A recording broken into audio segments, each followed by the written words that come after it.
Alright. Just this is the Nobles Rwanda TV, online TV, showbiz entertainment. Nkuko mubimenyereye akazi ko ni kesh, ariko kugira ngo tugendane gatanu kuri gatanu, kanda subscribe, like, share and comment. Ibitekerezo byanyu byo murabizi ntitwabirenza ingohe, ni by'agaciro. Presenter nta wundi no mungu wanyu Mwami Mutoni Ikimomo Obigwe ku bufatanye na Negros Ney 1. Uyu munsi noneho mbazaniye inkuru y'ihumure, ariko iyi nkuru uko mbyumva wowe siko ubyumva, runaka siko abyumva. Iyi nkuru iteye urujijo. Muri make niyo mpamvu nkubwiye ngo comment yawe ni ikintu cy'ingenzi kuri iyi nkuru. Turebe muri make ya ntabicishije amatsiko, kadukomeze ni nkuru. U Rwanda nguru mu bihugu bigiye kugeragezwamo imiti yongera umwuka abanduye coronavirus. Urumva muri make ko u Rwanda gusa, sinamenya ngo ibindi bihugu nibihe, ariko ujya gutera uburezi arabwibanza. U Rwanda narwo ruri mu bihugu bigiye kugeragerezwaho cyangwa se gukorerwaho ubushakashatsi ku muti wa coronavirus n'urukingo. Ubuyobozi bw'ikigo gishinzwe kugenzura ibiribwa n'imiti mu Rwanda, Rwanda FDA, bwatangaje ko bwakiriye ubusabe bw'ikigo Reef Pharmaceuticals cyo muri United States of America.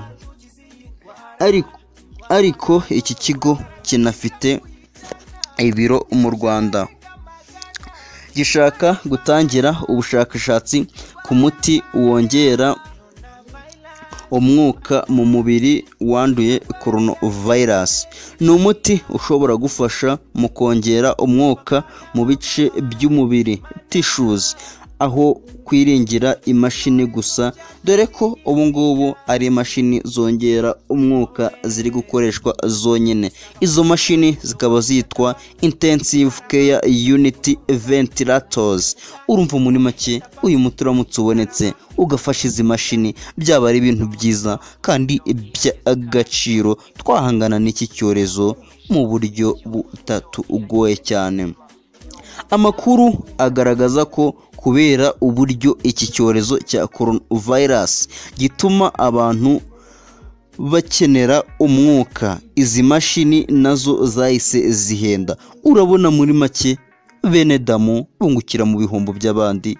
Uwari uyifite yarabuze isoko, yabonye ikenewe cyane ati nanjye nkabasarura, dore ko imashini yavuye ku madolari 27,000 ikagera ku 96,000. Ibaza ukuntu nawe byahise bizamuka. Nkuko iyi nkuru itangazwa na BBC, umuyobozi wa Reef Pharmaceutical Dr. Nikiza yabwiye TVR cyangwa se Televiziyo Rwanda kuri iki cyumweru ko maginga ya ikigo cye kiri mu bigo 17 biri gushaka umuti n'urukingo bya coronavirus muri USA. Iki gihugu kirahangayitse kuko ubu gifite abarwayi barenga 142 banduye coronavirus, mu gihe abimaze guhitana bagera mu bihumbi 2,500. Umva ko muri make Amerika ariyo gusabirwa, coronavirus itumazeho abantu, dore ko Perezida Trump yategetse inganda zishobora gukora ibikoresho byafasha isi guhangana n'iki cyorezo. Yabwize inganda ko nyamara zakora nkaho ziri mu ntambara. Urumva muri make ko ari ibintu bikaze. Abayobozi bose bahagurutse agiye kurwanya iki ikinyagwa. Ibigo harimo Reef Pharmaceuticals byemerewe gukora imiti n'inkingo harebwa ku miti imaze igihe ku isoko nka Exhydroxychloroquine ukoreshwa mu kuvura malariya kuva mu 1955 na azithronium yica udukoko dutera indwara mu mubiri kuva mu 1988.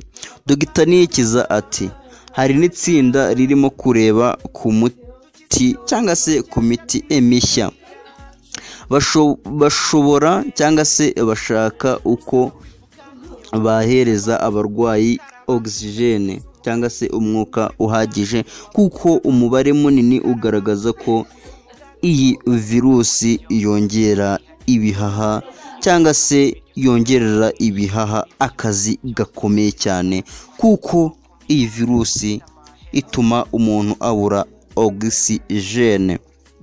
Urumva ko uyu muti ubonetse wakwifashishwa mu gihe imashini zidahari cyangwa se niyo zaba zihari, urabona ko uyu muti ari uw'ingenzi.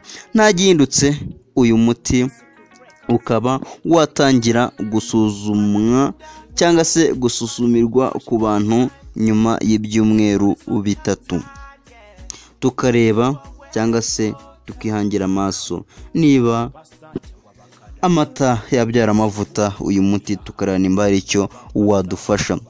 Kugeza ubu hari imiti isaga 100 iri mu igeragezwa ku buryo tubona hari icyizere ku muti n'urukingo bya coronavirus bizaboneka. Ubushobozi cyangwa se ubushake bizatuma tubona uyu muti, turabyizeye. Aha, ubushakashatsi buzagera mu Rwanda. Urumva iyi niyo ngingo nyamukuru. Ubushakashatsi buzagera mu Rwanda. Sinzi uko byumva, niba ariko ngewe mbyumva na runaka sinzi niba ariko byumva. Umuyobozi wa Rwanda FDA Dr. Charles Karangwa yabwiye The Nobles Rwanda TV ko Pharmaceuticals yasabye uburenganzira bwo gukorera ubushakashatsi mu Rwanda. Sinamenya ngo nukubera iki bifuje gukorera muri iki gihugu, ariko nitwongera kubaganiriza tuzababaza impamvu bahisemo gukora ubushakashatsi mu Rwanda, dore ko atari natwe dufite abadwayi ibeshi. Harebwa cyangwa se bazakora ubwo bushakashatsi harebwa uburyo ki uwo muti wakora cyangwa se ukora. Gusa biracyari mu nyigo cyangwa se birakigwa kuko urabona kugira ngo igihugu kibe cyagwereza bene igihugu ubakora ubushakashatsi ni ikintu kigoye cyane. Gusa katwizere ko u Rwanda ruzabikunda cyangwa se bakatubwira ukundi kuntu byagenze. Gusa kugeza uyu munsi nta muti nta rukingo rwa coronavirus biravumburwa. N'abari kuvurwa ari kuvurwa ibimenyetso gusa bya coronavirus. This is The Nobles Rwanda TV, online TV, showbiz entertainment. Like, comment, share and subscribe kugira ngo tugendane gatanu kuri kagenzi kako.